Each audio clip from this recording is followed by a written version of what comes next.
wọlé irọ́ pamọ́ òdodo wọlé irọ́ pamọ́ òdodo wọlé irọ́ parẹ́ gbogbo gbàràjà abẹ́sọ̀dodo tó gbé wa wá tàbí débi ohun tó gbé wa wá tèwé tàgbà iṣẹ́ Olúwa wa Allahu Ta'ala. Iṣẹ́ Ẹlẹ́dàá wa Allahu Ta'ala. Iṣẹ́ Allahu yìí o Allahu Ta'ala. Òjò ló gbé ẹ̀jẹ̀ àjọsọ irọ́ ò máa pọ̀ nílé tèwé tàgbà ẹni Ọlọ́run fẹ́ má lọ sódodo tó gbé wa wá tàbí dédé ohun tó gbé wa wá tèwé tàgbà iṣẹ́ Olúwa wa Allahu Ta'ala. Iṣẹ́ Ẹlẹ́dàá wa Allahu Ta'ala. Iṣẹ́ Allahu yìí o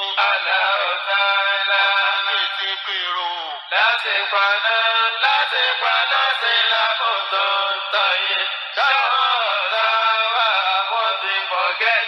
Wáṣọ lékèélékèé dọ̀tí ilé ayé àwa kò ní dojú rú. Ilé ayé ẹ̀yìn kò ní dojú rú. Ẹ̀sìn Ìsìlámù yìí o kò ní dojú rú. Ọlọ́run ní aṣẹ́bi fún àwọn tí ó ṣe àìgbàgbọ́ nínú àwọn Ísírẹ́lì. Ọlọ́run la ṣépè lé àwọn aláìgbàgbọ́ àwọn kèfèrí nínú àwọn ọmọ Ísírẹ́lì látòrí ahọ́n Dáúdà alóbi Dáúd tọ́gbọ̀n yìí David. Ọlọ́run David ṣépè fún wọn àti Isa ọmọ Mariama alóbi Isa lọ ṣẹ́ èpè fún wọn. Sẹ́ni èpè ni wọ́n ìdákọ̀lẹ́ fi jọrọ yẹn ní ọ̀tọ̀ ní Yeshua sọ wọ́n sọ wípé Bíbélì ọ̀rọ̀ èèyàn méjì ló wà nínú Testament yẹn, ọ̀rọ̀ Yeshua àtọ̀rọ̀ Jésù. Ọ̀rọ̀ Yeshua ló máa correlate pẹ̀lú tí Kùránì bá sọ. Ọ̀rọ̀ Jésù ó gbọ́dọ̀ tako tí Kùránì bá sọ dandan nìyẹn. Torí Jésù ọmọ Ísírẹ́lì kò lè mọ tó ṣẹlẹ̀ mẹ́. Róòmù ni ọmọ àwọn Gíríkì ló ní anágbéwá anágbárò wọn lè gbàrò ẹ̀ padà. Ká máa lo Jésù fọ́nà bí Ìsá mo ti yanjú èèwọ̀ ni. Ìsá kọ́ ni Jésù. Yeshua ni Jésù. Yeshua ni Ìsá. Jésù exist rárá ọkọ̀ fún orúkọ yẹn kò sẹ́ni tó ń jẹ gbàtọ́ kò sẹ́ni tó ń jẹ láyé. Lójú ayé ànábì Ìsá o lójú ayé Yeshua mo tọ́ pè ní Jésù àbí Jesus. Àwọn kan ní ẹ̀wọ̀n criticize ẹni ẹ̀ máa tọ́ láyé jẹ anglicize criticize irọ́ ló wà ń bẹ̀. Irọ́ ni kíni irọ́ ló wà ń bẹ̀. Ó máa lọ ní pé Ọlọ́run ní ànábì Ìsá ó ṣẹ́ èpè fọmọ Ísírẹ́lì. Ànábì Dáúdà ó ṣẹ́ èpè fọmọ Ísírẹ́lì ìyẹn David. Nítorí èyí gba èpè ni wípé gbogbo tó lọ tọ́jọ́ ṣàdéhùn ìyẹn ìwé máa kà lọ. Ọlọ́run ní èyí rí bẹ́ẹ̀ nítorí pé wọ́n yapa sí ọ̀rọ̀ Ọlọ́run wọn. Wọ́n sì jẹ́ ẹni tí ó kọjá ẹnu ààlà. Wọ́n kọjá boundary Ọlọ́run. Kí ni boundary Ọlọ́run lé wọn lórí? Ọlọ́run tẹ́ wọn Ísírẹ́lì gan o. Wàláhì ayọ̀pọ̀ ló bá yẹ wọn jẹ́. Tẹ́ bá gbọ́ àkẹ́jù ọmọ aláàjì ọmọ Ísírẹ́lì ló ń jẹ́ bẹ́ẹ̀. Tàní tó máa ṣe lóhun Ọlọ́run tó máa kọ́ ni tó máa ṣe. Kèké tó lè yọnu sí yín o ẹ̀rọ sì nǹkan báyìí. Wọ́n ò gbé wọ́n lọ́ wà láìsí gẹ. Wọ́n tún wá ṣe é wọ́n tún lọ ṣe the same thing. Ọmọ Ísírẹ́lì ya wèrè gan. Ísírẹ́lì la ilaha illallah. Náà máa lọ wá rè. Inú ìgbà sọ́ọ̀tù Bákọ́rà. Verse 40. Ọlọ́ni ọmọ Ísírẹ́lì ẹ rántí oore mi tí mo ṣe fún yín kí ẹ ẹ sì mú májẹ̀mú mi ṣẹ èmi yóò májẹ̀mú tèmi náà ṣẹ fún yín èmi kan ṣoṣo ní kẹpáyà Ọlọ́run nìkan ẹ gbọ́dọ̀ bẹ̀rù àdéhùn tó lọ́ba àwọn ṣe májẹ̀mú Ọlọ́run nìyẹn ní verse 47 ẹ ọmọ Ísírẹ́lì ẹ rántí ìdára mi lé yín lórí tí mo ṣe fún yín láti pé èmi ṣe àjùlọ fún yín lórí gbogbo ẹ̀dá. No, look at the appellations. Ẹ wo àpọ́nlé kí ló tún fẹ́? Ó ní mo pọ́n yín ní gbogbo ẹ̀dá lọ. Upon all. Ọmọ Ísírẹ́lì ya wèrè gan o. Ní verse 63 Bákọ́rà yẹn náà. Ọlọ́ni ẹ tún ṣe ìrántí. Bákọ́rà yẹn 63 náà ni. Ìyẹn gbé láti tọ́lọ́rọ̀ ẹ ṣe tú lọ́rọ̀ ẹ ti ń bọ̀ pẹ̀jẹ́ ń gbé ẹgẹ́ mú 83 wá lórí àsìkò. Ọlọ́run ẹ ti rántí nígbà tí àwa gba àdéhùn àwọn ọmọ Ísírẹ́lì pé ẹ má sìn nǹkan kan bí kò ṣe Ọlọ́run ẹ gbọ́dọ̀ bọ̀rìṣà kí ẹ sì máa ṣe rere sí àwọn òbí méjèèjì àti àwọn ìbátan yín àti àwọn ọmọ òrukàn àti àwọn tálákà kí ẹ sì máa bá àwọn ènìyàn sọ̀rọ̀ rere kí ẹ sì máa kírun déédéé kí ẹ sì máa yan zàká Ọlọ́wà ni lẹ́yìn náà ẹ pẹ̀yìndà ẹ àfi díẹ̀ nínú yín. Ọmọ Ísírẹ́lì yapa àdéhùn wọ́n yapa wọ́n ní wọ́n lọ́wọ́ àyíká tó sọ ẹ àgbà wọlé bí wọ́n ti ní pọ́ìpù Ọlọ́run nìyẹn o. Ṣé eré ètò ń ṣe yìí wọ́n lè ṣètù láéláé wọ́n lè nílẹ̀ ilẹ̀ ọmọ agbọ́nà wọn tó wà kọ́nà ni wọ́n wá ṣàtìpó ń bẹ̀ ni àwọn tó lè ṣàbòsí yẹn wọ́n máa jèrè ẹ̀ wọ́n máa yí ni àwọn ti lo bẹ̀rí àgbà náà lo bẹ̀rí wọ́n lo bẹ̀rí dáadáa wọ́n padà lé wọ́n dànù tó wọ́n báyìí àwọn náà lẹ́nìkan dànù mẹ́rin wọ́n lè padà láwọn náà dànù àwọn tó láwọn náà dànù àwọn tó lẹ́nu mí dànù. Bákan náà bá 221 ọlọ́ni bí àwọn ọmọ Ísírẹ́lì bí àwọn ọmọ Ísírẹ́lì là léèrè ọ̀rọ̀ àlọ́ ìbú wọn léèrè àti ẹ̀yẹ́ ń gbọ́mọ̀ nínú ẹ̀ bú wọn léèrè ìdí ọ̀rọ̀ tí ó yanjú mélòó ni a ti fún wọn pé bó ṣe gbogbo rẹ̀ sẹ́yìn mélòó la ti fún wọn lọ́rọ̀ ọ̀rọ̀ wa ni èyí yòówù tí ó bá yí padà ojú rẹ̀ tí ó bá yí padà ojú rere Ọlọ́run lẹ́yìn tí ó ti dé wá bá dájúdájú Ọlọ́run lè koko nínú ìyà ẹni tó bá ṣẹ́rí kù ònú àdéhùn tó bọ́ lọ́run ṣe ẹ máa jẹ ìyà yíyẹ àdéhùn Ọlọ́run dáwọn aláìsàn wọn sẹ́yìn lọ́rùn dàárọ̀ yìí sẹ́yìn wọ́n máa sáná ní kú ni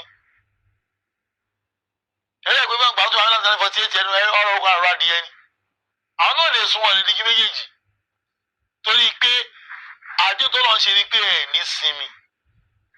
Now ẹ̀yẹ wọn sáré lọ sí òkè Ọlọ́wọ́ sọ̀rọ̀ ìdè tó yẹ fún wọn nígbà tó pa Fáráò rẹ̀ nítorí tiwọn nínú Kùránì 2:46 Ọlọ́ni ìwọ kò rí àwọn aṣíwájú nínú àwọn ọmọ Ísírẹ́lì lẹ́yìn Músà lẹ́yìn tí Músà lọ tán tí Mósè lọ tán ní táwọn aṣíwájú wọn ń ṣeré o nígbà tí wọ́n wí fún ànábì wọn pé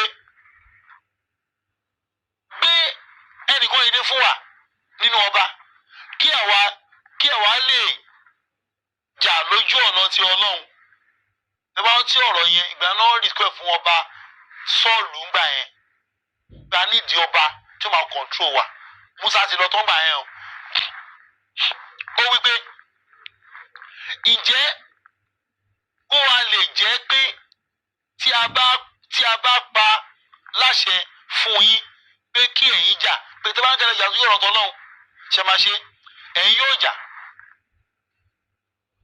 ìyẹn àdéhùn tó jọ ní pé ó kìtà wá sí lọ́ba o ogun ẹ̀sà fẹ́ lọ yìí o ọba máa ní òkè wọ lọ́ba yìí.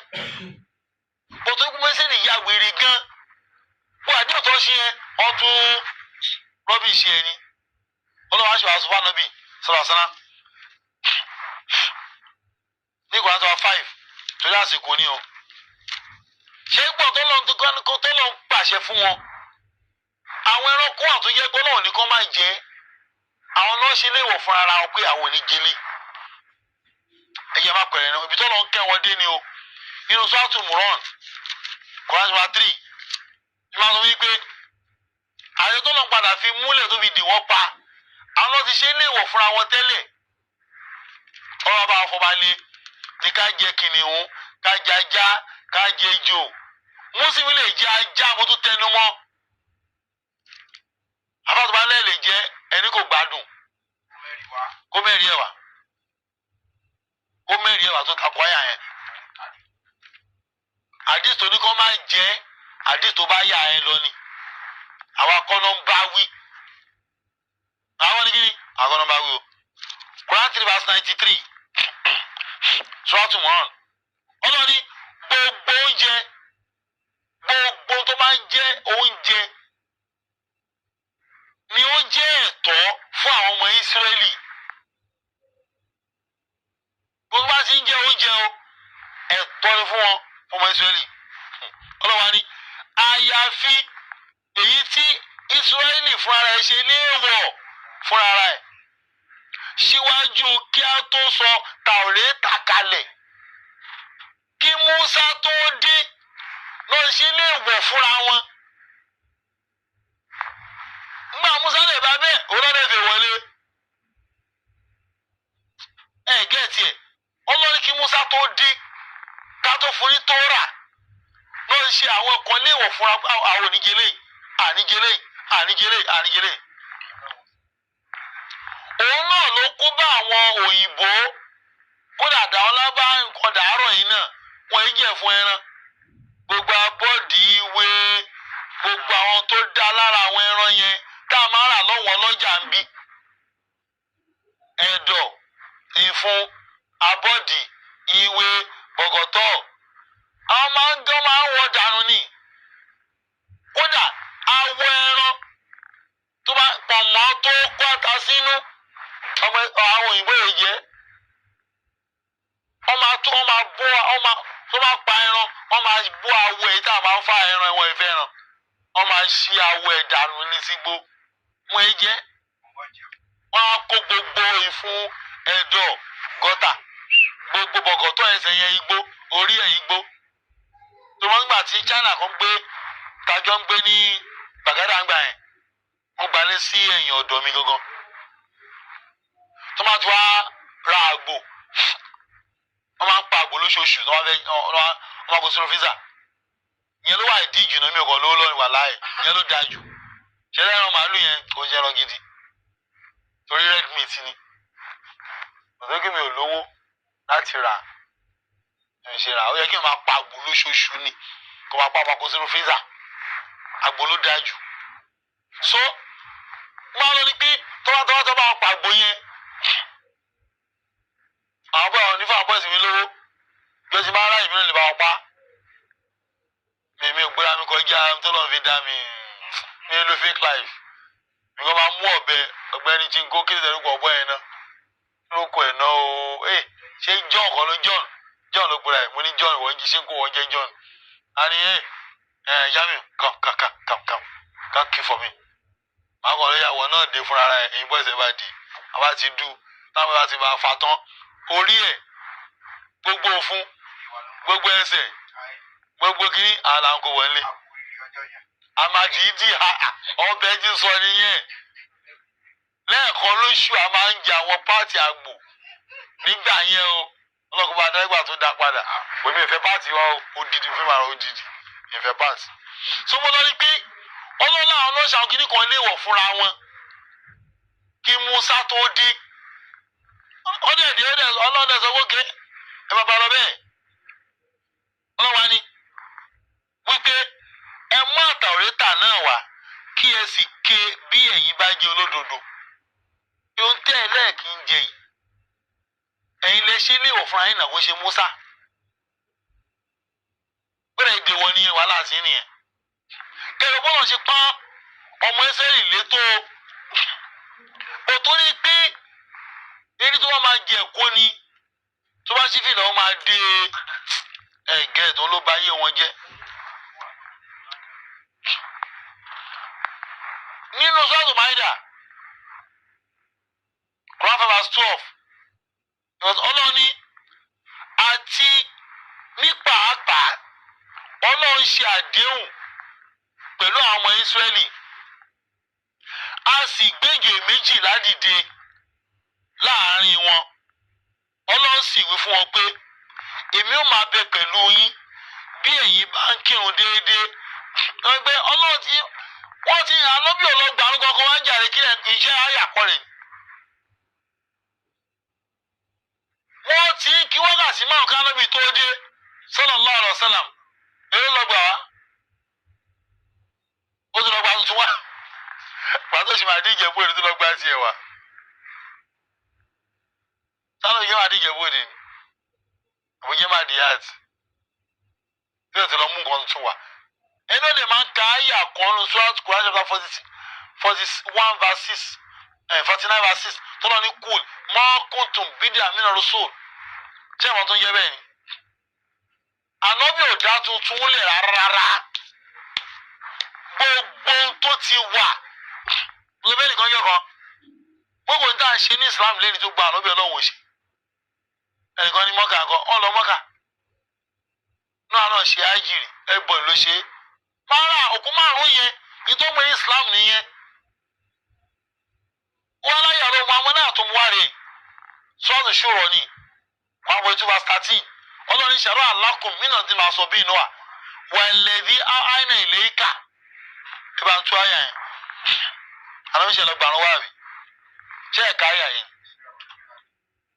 ó ṣẹlẹ̀ ṣe Islam ó ṣẹlẹ̀ ṣe mìíràjì àbí ọlọ́run ìṣàrọ̀ alákùn mìíràn dín ní mọ́ wà sọ bí inú wa wà lẹ́dí àìnà ilé ìkà ọlọ́run alápàṣẹ ẹ̀sìn lágbélé ànábì inú àlọ́wọ́ ọlọ́wà ni wà lẹ́bí àìnà ìlẹ́kà gẹ́gẹ́ bẹ́ẹ̀ la ṣe gbé wọn náà lọ́wọ́ kí wàá ló tuntun mẹ́ nú àmọ́nà lẹ́yìn ọkàn ó kírun ó yọ zàká ó gba àwẹ̀ ó lè ṣe hajj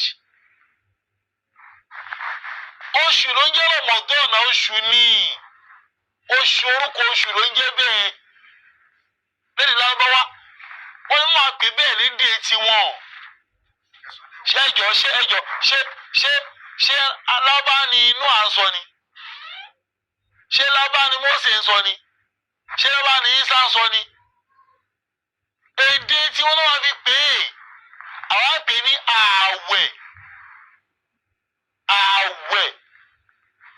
bọ̀ tó ń pè oṣù yẹn àwọn tá a lè kọ́ yẹn sí àgbẹ̀ lóṣù tó náà whereas orúkọ yìí làwọn bá lọ pé Ramadan egbe nínà kí ẹ lọ wá rú wa lójú ṣùgbọ́n lọ́ni pé ọlọ́ni tẹ bá ń kí o déédéé o tẹ̀ǹká ṣùgbọ́n yín àyílà alásàrì mọ́ngàríbì àti ìṣá yìí déédéé ṣé wá rí ibi tí klọ́ọ̀sì wá wà rí rákà tí wọ́n ń kí lèmi ò mọ̀ mo rò pé gbọ́ mi yé torí pé àdìsá anábí wà nínú ìrun tá à ń kí sallallahu alaihi wasallam ẹ̀kọ́ sọ mí yàn kan ìgbà tí mo ní ànábì Ìsá ti kú kò ní wá mọ́ ó ní kí mo sọ yẹn àwọn kírun sí lára mo kàn rẹ́rìn ni ká kírun sókù lára súnà ànábì ni àyà ló mu wá ká kírun sí òkú lára sẹ́ súnà Muhammadu ni sallallahu alaihi wasallam tó ló gbọ́ bẹ̀rẹ̀ tó wọ́n yẹ kírun sókù lára láyé Ìsá láyé Músà. Ìbá ìrẹ́rìí ẹ̀wà ẹ̀jẹ̀ ń rí o ẹ̀jẹ̀ ń rí o ẹ̀jẹ̀ ń rí o ẹ̀jẹ̀ ń rí o pé ká ṣàdúrà fókù ní àyà Kùránì gbé wa àwọn tẹ̀lé gbọ́dọ̀ ṣàdúrà fún the word ìrun tó ń lò yẹn àdúrà ni tó ń lò ń bẹ̀ yẹn o àdúrà ni o kò ṣe táwa ń ṣe yẹn táwa ń ṣe ànábì ló mú yẹn wá ẹ má kírun sí wọn lára ẹ má ṣàdúrà fún wọn láwọn tó bá sá lójú ogun ayé ànábì nìyẹn kánábì tó dé ṣèlú ẹ náà má lọ ní pé ọlọ́tẹ bá kírun déédéé o màá gba kó tẹ bá ń ṣe kẹ́rẹ̀ máa yan zaka zaka yóò ti wà tipẹ́tipẹ́ tó ara òpó ìsìláàmù ni kí ẹ sì gba àwọn òjíṣẹ́ gbọ́ tí a rán sí táwọn kẹ́sì máa ń kẹ́lẹ̀ ràn wọ́n lọ́wọ́ lójú ọ̀nà tọ́lọ́hún ọlọ́wà ní eré ló dáa fún yín o ọlọ́wà ní èmi yóò pa àwọn àìṣe yín rẹ́ àdéhùn nìyẹn tẹ́bá lè máa wọ́n àjẹmú ìṣẹ̀yìn ọmọ Ísírẹ́lì gbogbo ẹ̀ṣẹ̀ tẹ́ bá ń ṣe ọmọ adáríjì tẹ́bá kú láyé o màá fi sọ́gbà dẹ́ra tákẹ́bọ̀dọ̀ oṣù ní abẹ́ ẹ wà lójẹ́ náà nítumọ̀ ọlọ́wà ní ṣùgbọ́n ẹnikẹ́ni tí ó bá ṣe àìgbàgbọ́ nínú yín lẹ́yìn tó lọ fún wọn ní ìró ìdùnnú ó tún wá gbé ìkìlọ̀ wá pé kí ni ó gbé ìkìlọ̀ wá pé lẹ́yìn tí mo bá ń ṣàdéhùn yìí o àdéhùn tẹ́ bá ṣe nǹkan báyìí o ẹ̀san yìí rèé o tẹ́ bá wá yapa ẹ jẹ ìyà. now ọlọ́wà ni ẹ bá ṣàgbọ́ lẹ́yìn èyí ni nípa àpá ó ti ṣìnà kó lójú ọ̀nà tààrà ní verse 13 sọ́ọ̀tù máìdá yẹn ọlọ́wà ni ṣùgbọ́n nítorí yíyẹ àdéhùn yíyẹ májẹ̀mú wa àmọ́ ẹsẹ̀ ni wọ́n yẹ májẹ̀mú Ọlọ́run wọ́n ya yọ̀pọ̀rá ọlọ́wà ni wọ́n sì ṣe máa ń bọ̀.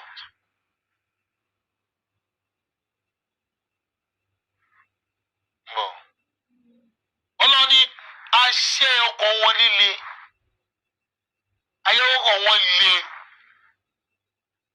Ọlọ́run lé ọkàn wọn pa bó ṣe lé ti Fáráò láyé Mósè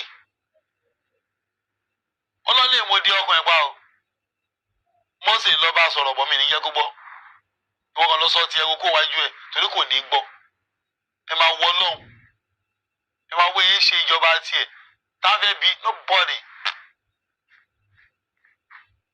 Ọlọ́wà ní wọ́n yà àdéhùn àwọn ajẹ́kọ̀ọ́ kan wọ́n lé wọ́n sì yí àwọn ọ̀rọ̀ náà padà kúrò ní ààyè wọn. Gbogbo tó lọ sọ fún Mósè ọwọ́ ló ń bá rò wọ́n bẹ̀ sí change ẹ̀ Mósè àfẹ́lẹ́ ilé làfẹ́ ayé lè kú wọ́n yé lè kú wọ́n yé lè kú. Mi ò fẹ́ sọ̀rọ̀ Christianity tó Bible kò bá tá à ń sọ ìlú rárá. Ẹ̀gẹ́ ìjọba rẹ̀ sọ pé torí pé àwọn náà tọ́ bọ̀wé ọ̀nà tó bọ̀ àpọ́nlé wà ní tàǹsọ.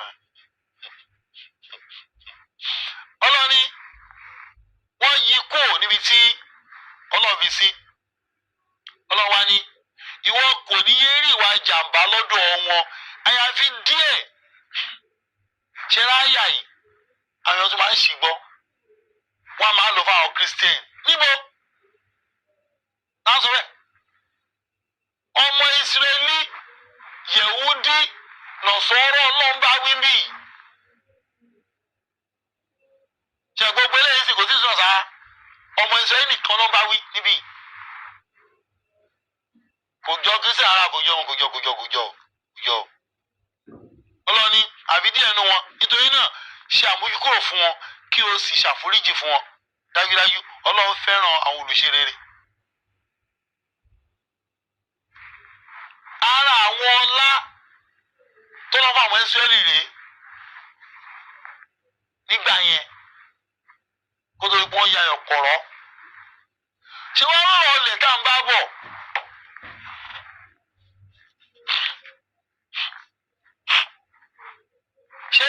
Strip yẹn Gaza tó ṣẹlẹ̀ lọ́lọ́ yìí tí wàhálà ń ṣẹlẹ̀ lọ́lọ́ yìí kò ṣe máa ṣẹlẹ̀ sẹ́ẹ̀. Mo rántí bàbíkà rẹ́kọ̀dù kan nínú Amos kọ́ni.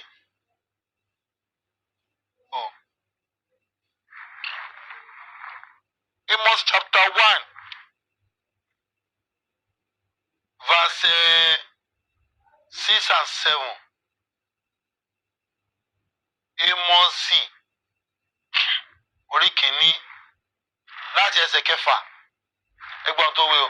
Ó ní báyìí ni Olúwa wí nítorí ìrékọjá mẹ́ta ti Gaza àti nítorí mẹ́rin èmi kì yóò yí ìyà rẹ̀ kúrò nítorí wọ́n ti kọ gbogbo ìgbèkùn ní ìgbèkùn lọ wọ́n ti kó gbogbo ìgbèkùn ní ìgbèkùn lọ láti fi wọ́n lé Édómù lọ́wọ́. Gaza Strip yẹn wàhálà tí máa ń wà bẹ́ẹ̀ ti pẹ́ sọ fún yín lẹ́ẹ̀kan. Ní verse 7 wá ní ó ní ṣùgbọ́n èmi ò rán iná kan sí ara odi Gaza. Èmi yóò rán iná kan kó yẹ ló ṣẹlẹ̀ lọ́wọ́lọ́wọ́ yìí o bóyá ń ṣẹlẹ̀ tipẹ́tipẹ́ ni o. Èmi àní bẹ́ẹ̀bù sọ bẹ́ẹ̀ gbogbo nìyẹn gbogbo nìyẹn ẹ mo ti sọ̀tọ̀ báìbù fún yín. ṣẹ́ríwé Amos yẹn ara àwọn ànábì Ọlọ́run ni tá a lọ sọmọ Ísírẹ́lì ara àwọn ànábì Ọlọ́run ni ó ní ìwé tiẹ̀ gangan làwọn Júù àwọn Christian ni wọ́n lọ extract.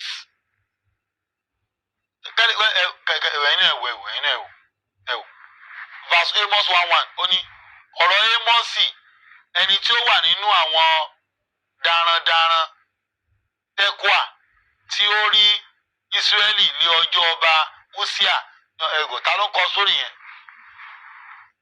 ṣé wọ́n ti reported speech so wọ́n kò tí láti inú ìwé Amos yẹn ní ẹnìkan wá sọ di story tó kún fẹ́ dà á kọ. Gẹ́ẹ̀tì ọ̀rọ̀ Amos ta ló kò tí ọ̀rọ̀ Amos yẹn bẹ́ẹ̀kọ́ mú lọ. verse 7 ó ní ṣùgbọ́n èmi ò rán iná kan sára odi Gaza tí yóò sì jó ààfin rẹ̀ wọ́n ní run. ó máa yí ó máa jó ààfin rẹ̀ wọ́n ní run. ara àwọn àsọtẹ́lẹ̀ tó wà fún Gaza nìyẹn nínú ìwé Amos wọ́n tó rẹ̀ extract ẹ̀ ààrẹ original Amos book mọ́ kó àlọ́ ọmọ Ísírẹ́lì lánàá bí wọn ni.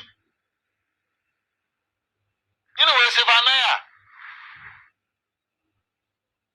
chapter 2 Sephaniah chapter 2 verse 4 ó ní nítorí a ó kọ Gaza sílẹ̀ Gaza Strip tí wàá láwọn ẹ̀gọ́ ni o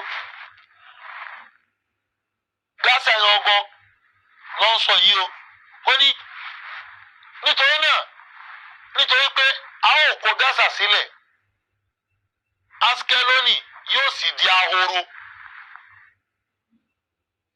wọn ò lè gbé Esdodu jáde ní ọ̀sán gangan a ó sì fa Ekronu tú kúrò. Ègbé ni fún àwọn ẹni tí ń gbé agbègbè òkun orílẹ̀-èdè àwọn tí Kẹ́rẹ́tì Olúwa ti kọjú sí bla bla bla ẹ̀ pọ̀. Gaza yẹn ní Báíbù ń ròyìn fún wa yìí tó ti ṣẹlẹ̀ sí ní o pé máa ń jà bẹ́ẹ̀ bó tó pé máa ń gbalẹ̀ ní always torí Gaza yẹn gangan ni main source of income yẹn ti ń wá ibẹ̀ ọgbọ́n ilẹ̀ ọlọ́ràá tó ti wo tó ń jẹ ń bẹ̀ ibẹ̀ Jerusalem wà ọ̀rọ̀ ìpọ̀ ń bẹ̀ o now ẹ jẹ́ á lọ sí ká lọ sínú ìwé ìtàn tá à ń bá bọ̀. Kó tó di pé ọ̀rọ̀ ìtàn yẹn wáyé tó pọ̀, wọ́n ní àwọn tó kọ́ wà ibi tó ti kọ́ discover ẹ̀yà èèyàn bí egungun ilẹ̀ Palestine, wọ́n pè bẹ̀yẹn ní Ubeidiya, Ubeidiya. Ó jẹ́ kìlómítà 3 sí odò Gálílì. 3 kìlómítà ló wà sí odò Gálílì ní River Jordan, níbi tí odò Jordan wà tí ó jìnnà sí. Wọ́n ní ìtọ́ wá rí yìí, àwọn ẹ̀yà èèyàn tó ń rí yìí artifact la máa ń pè é nínú archaeology artifact. Wọ́n wá lọ carbon date tiẹ̀ sí 1.5 million years ago. 1.5 million years ago ní ilẹ̀ Palestine yẹn ti wà ń bẹ̀. Kò í pọ́n ṣe ẹ̀dá síbẹ̀. Ìbádẹ́ ògbólẹ̀ náà ló ti wà. Bàtọ́ discover bẹ̀ náà rí fásì. Rò bóyé. So ibẹ̀ náà ti trace pé àwa èèyàn dúdú ibẹ̀ ni gbogbo náà láti fẹ́ ṣe ìjáde wá sí Áfíríkà. Tàbí sọ̀sẹ̀ àwọn tó kọ́ lóbẹ̀ yẹn láyé dúdú ni. Dúdú ló kọ́ lo Palestinian land yẹn láyé dúdú ni. Fún ọkọ̀ síbẹ̀. Pé máa ń yà mí lẹ́nu fáwọn ọmọ Ísírẹ́lì ìtẹ̀ntàn àwọn ọmọ Ísírẹ́lì. Ànábì Ìsá dúdú ni. Musa black ni. Mọ́mọ́ nìkan ní Lárúbáwá. Gbogbo tó kù black ni wọ́n. Christianity ló change story yẹn fún wa látọ̀dọ̀ àwọn Romans. Lọ́rọ̀ change ẹ̀ ni pé wọ́n rí pé tó máa ń sọ pé dúdú ni wọ́n fẹ́ pọ́n Áfíríkà lé. Ẹni ẹ̀wọ̀n tó yẹ fún àgbà tó ń kó wa lẹ́rù náà. Kí ló bí African Church? Púpọ̀ àwọn èèyàn mọ́ o.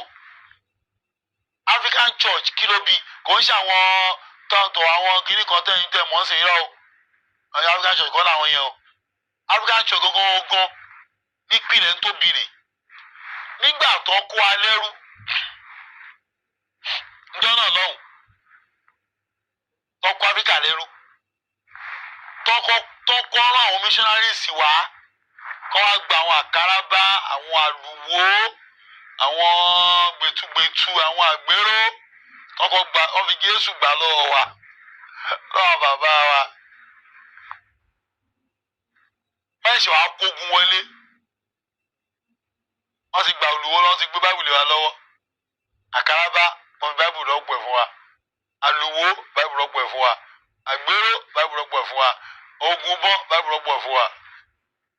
Àwọn tọ́kọ̀ kó Áfíríkà lẹ́rú nìyẹn pẹ̀lú Báíbùlù. Mo máa lọ wá rí tó wá fún ẹ̀ ní pé ṣé láwọn àwọn Christian tí wọ́n ti wá rántí ìtàn mọ́? Wọ́n rántí ìtàn rárá ọ̀rọ̀ tí ìtàn mọ́. Kò lẹ́sìn tó fà àwọn bàbá náà kúrẹ́ kò ń ṣe àwọn ilé. So bá lọ rí pé nígbà yẹn kí lè ṣàdísí o? Ẹ lọ sí Mọ́kà. Ìmáàmù dúdú wà ń bẹ̀ dáadáa láti Sudan, láti Mauritania, láti àwọn olùtọ́ dúdú kírákírá. Wọ́n ṣe wọ́n mọ̀ ní Kaaba. Kò sí racism láàrin Lárúbáwá. Racism kò sí. Ìwọ ni dúdú, wọ́n wí lọ́wọ́, racism kò sí láàrin wọn. Tẹ́ bá wa ṣí ètò yẹn ní pàdánù ọmọláyé àti lọ́run. Ọlọ́run ó sì máa ṣí oore fún yín láwọn oore tó ní agbára tó já sí pé ẹ̀yin náà ó máa wò pé ṣé mi náà lọ́lọ́run ṣoore tó tó báyìí fún bí ó ti rí nù bí akil ayyil qayyum alladhi la ta'khusuhu sinatun wala nawm.